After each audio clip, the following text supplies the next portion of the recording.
morning. I am here to deliver my spoken poetry entitled Lihim or Secret. May mga bagay na hindi nasasabi, mga salitang ikinukulit, mga katotohanang nilulunod sa tahimik na paghinga para lang mapanatili ang kapayapaan.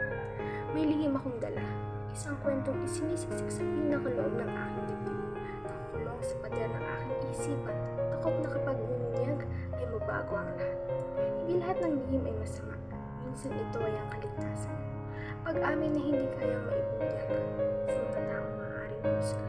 Mas pinili kong manahimik kaysa masira ang tiwala sa mundo. Ngunit minsan, gusto ko itong isikaw sa kalawakan.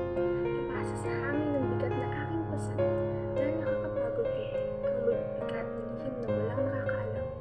Ang mga lihim na parang mga anino. Laging sumusunod, hindi natitinag.